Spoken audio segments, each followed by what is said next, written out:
as you can see there. New loaner now, but this is what we're dealing with. Oops. Just click on forward.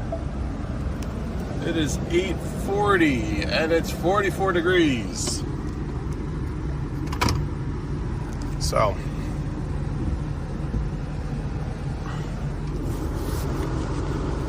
trying to get the heat on. Fortunately,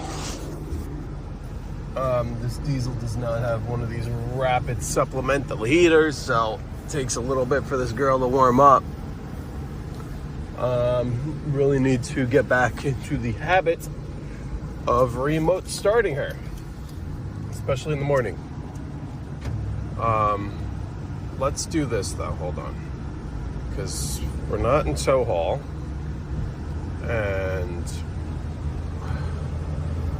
I gotta come to a stop here. I don't think it'll allow me, but it might be on the right trailer. I think I accidentally had it on the wrong trailer for when I was towing the other ones. But yeah, okay, so we do need to, so just status, there's somebody coming anyway. Status, trailer option, select trailer. We're gonna go to MH Landscape 10 foot. Now we got that one. And we're good to go. Nobody's coming. And we're off. All right, happy. It is Sunday, October 6th, I think.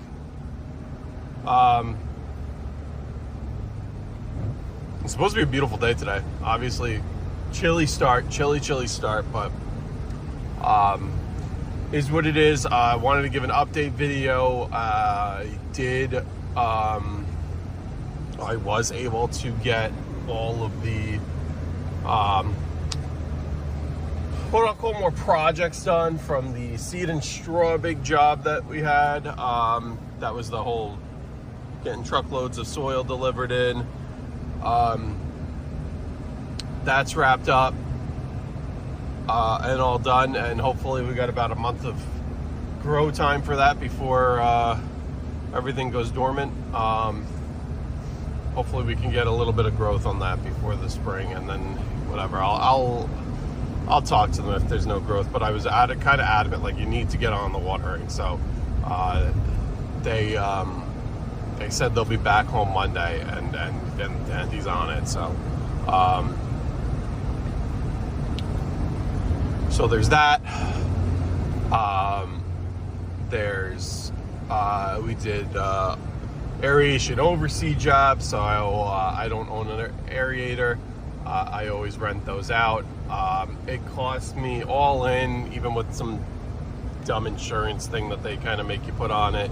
It was $100. It was a little less. It was like $98. I think the rental was $78 with fees, probably like $5 in taxes, and like $15 in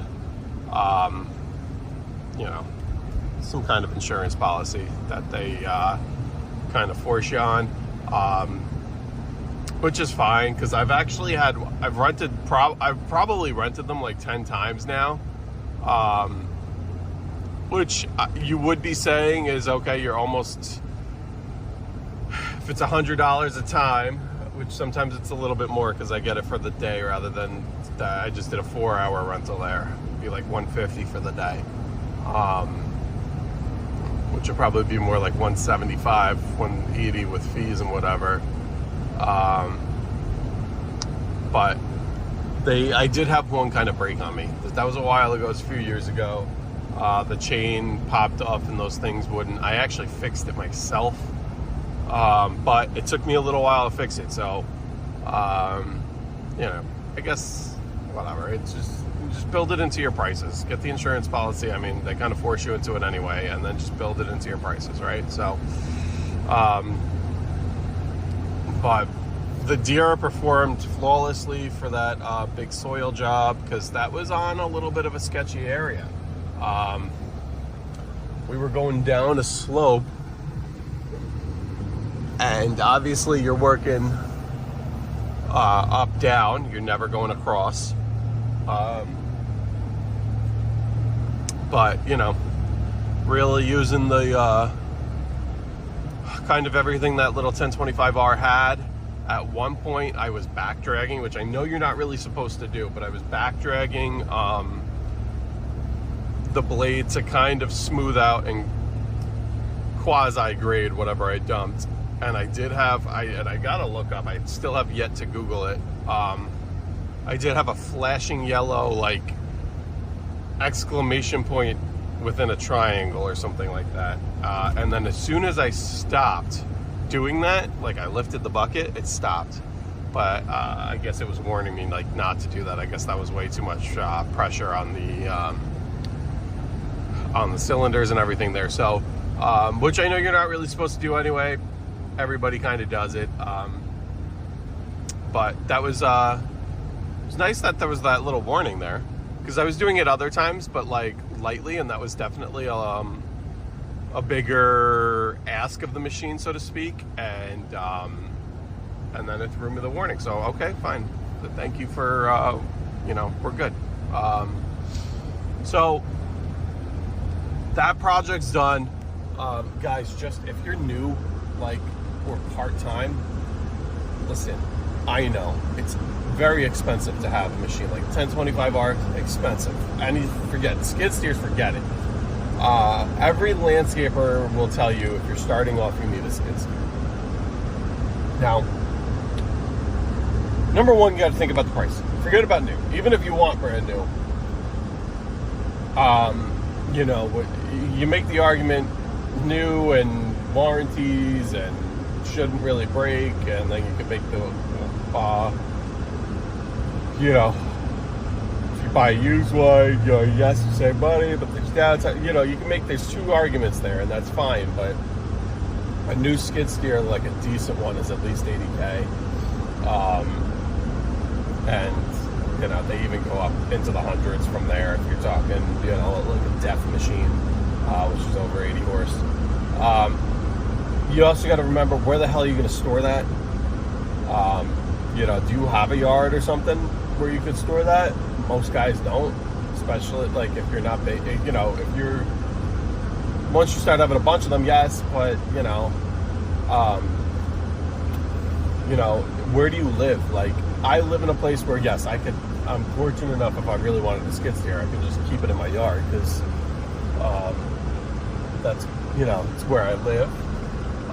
It's, you know, that it's totally acceptable to do so, but most people don't. You know, you live in a populated area, even if you have your own house, like, forget about it if you're like in an HOA or something, forget it. So, but to me, approaching a railroad crossing. Excuse me there. To me, the tractor was just, you know, you're not going to get the same height, lift height, you're not going to get the same weight, you're not going to get the same breakout force, you're not going to get the same everything. So yes, but you know what, you get something, and you're not taking these big jobs. And you know what, I was saying in another video too, which is also important to remember, that I bought that deer in April. I've used some of it around my over. It only has 15 hours on it. A lot of those hours are all the job, are on a job. But let's say I've only used it around my house 3 hours. So 12 hours are working. But what a waste! Like, not a what a waste, because it's it sits, and that's the thing. You can't have something that's extremely high dollar and just sit. You know, the deer, I don't know, what was it, 25 grand maybe, which sounds like a lot, and it is a lot, but they do 0% for something like 6 years, which is 84 months, or 7 years maybe, 84 months I think is what it is. Yeah, 7 years. So that's free money. I mean, yes, you have to, but deer's kind of cool with you if you do it through them, because that also includes an insurance policy over the length of the loan. So there's like, they say, listen, you could pay it off, because I was like, all right, can I pay this? I figured I'll just pay it off in a year or two. just so I don't have it. And they're like, yeah, you don't really want to do that, because I'm like, you can without any penalties, but there's no prepayment penalty, but your insurance drops once you stop paying it off. Once you pay it off. Once you stop making the monthly payments. So it's like, you know, so that's all stuff to think about. So the deer is wow, real sunny going up this. It's one of those machines where I'm very happy I got. I will say I don't use it as much as I thought I would. But I also don't really market for that kind of work. So it's more or less the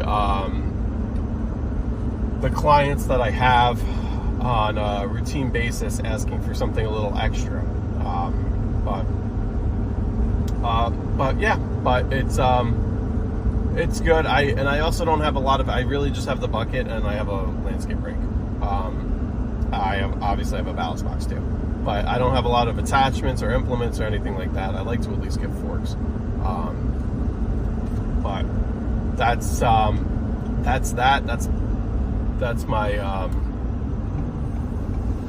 my plan for that. But the deer, I mean, but just if you're starting out, what I'm trying to say in a very, very long way is everything's a numbers game, which you come to realize. You know, even down to the mowers and trimmers and blowers, you know, you're not going to need, you know, you realize, like Echo's, what is it? PB 900, 9110, 90, what is it? Oh my God, I have it. What the hell is it? The Big Echo, which now I know Red Max has a huge one that just came out too. But whatever, like, you don't need that. That blower is ridiculous. You don't need that blower, except for in the fall. Just want to make sure I'm still recording, okay? Beautiful fall colors. I don't know if this even, no, it looks more green on camera. Camera really interesting, you know.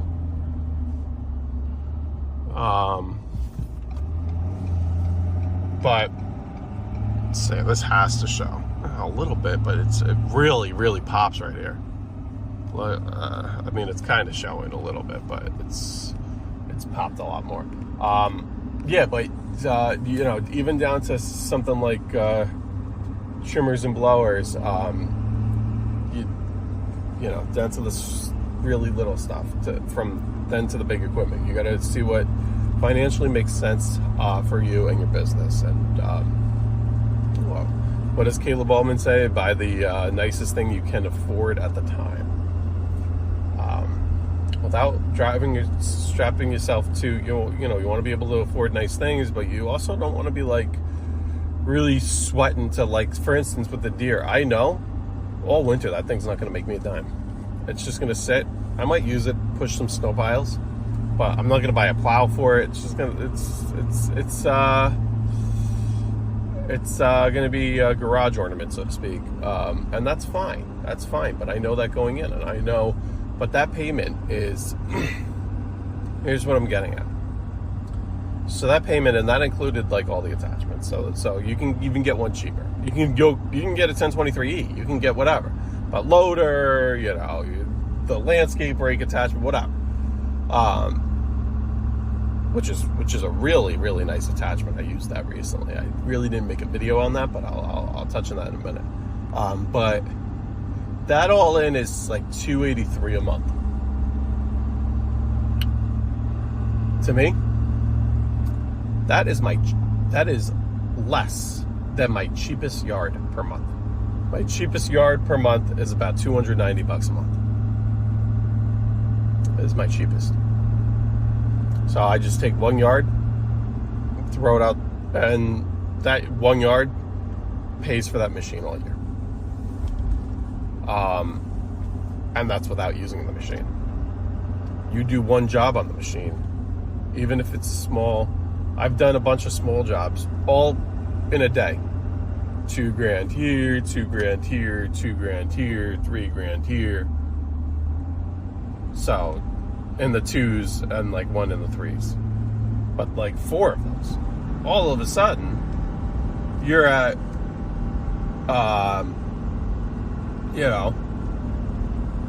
over 10K, 12, 15, maybe 15. Now it might be like close to 15, but then you do have to subtract probably a couple grand in expenses from soil deliveries and rock, etc. So let's say you're 12. That's half the machine price right there. Now I'm still going to keep the payments going on this for the duration of the loan because I want to keep the insurance and it's free money. So why would I, you don't really want to pay off a 0% loan unless like you're worried about having too many loans and payments, whatever. But yeah, but that's how easy it is, and that's without any advertising. That's just like extra clients that you have. I only have like, all in, I have like 15 clients, but I really have like 10. Like I have like, I don't know, I've got like 10 and 12 that I do every single week, and then a few more bi-weeklies. It brings it to like 15, 16. But really, you add family houses and my own house, and I'm like at 20, but it's really not a lot. It's really, really not a lot. So I'm just encouraging anybody who's part-time, you have a day job and you do this on the side, do it on the side for a few years. Just mow. Make that money. Make that money. Be picky with who you have, because you're not. At first I know it's hard to be picky, but then it's. But then once you're semi-established, start being picky with who you have, because you want the best of the. You're not going to get the million. It's hard to get the $1 million clients, but you want the best of the best for your area and for your company. You realize you're not a outfit that employs 50 people, and you don't have a massive operation that some massive properties need. You're not tackling 25-acre estate by yourself, but just get the people that pay on time. Some people even like a little bit of a premium for if you speak English. I have a few older clients that they'll tell me straight up, they're like, listen, there's not a racist bone in their body. Actually, they vote the complete opposite way I do, but they can understand me and I can understand them. And that, I'm sorry to say, if it offends any, it's not taking advantage of the client, that is a premium. You pay extra for that. You pay extra for that. You pay extra for me being a citizen. So sorry, this video has gone into a bunch of different ways, but anyway, projects are in the air. It is early October. If you've not done an overseed aeration, whatever, do it now. Now's the time. Yesterday's really the time, but get it done now, because we're going to be to the point in another week or two where you drop seed down, it's not really going to be effective, because if you get an early frost, forget about it. I mean, look, it's 9 o'clock and it's 44 degrees today, so you could only imagine in a couple of weeks, that temperature's creeping into the 30s, and it's also water. We have not had any rain in a month, really. We had one day where it kind of rained a tiny bit. I think we got like 1/10 of an inch, but we're in a crazy drought. Have had no rain. There's a little bit of rain forecasted tonight into tomorrow, but it's nothing to make up for what we've had, and it's nothing to like, I just let the rain take care of my lawn. No, water. Listen, if it's the end of the season, I'm not talking about watering your lawn. If you're probably done with it, forget it. I'm talking about watering any kind of new seed. You put down like, even if you just overseeded without an aeration, throw some water on that lawn a little bit. I'm not saying you have to go crazy, but just because otherwise you're just throwing the seed away. Anyway, enjoy these fall colors. You're gonna get we're gonna be in fall cleanups before you know it. I'll end by just reiterating, I personally go through the end of the month. That's how I do it with my company. End of the month with regular routine lawn maintenance services, and then come November 1st, that's when we go into 100% fall cleanup mode, and we're just doing leaves. And leaves for me is just into the wood lines.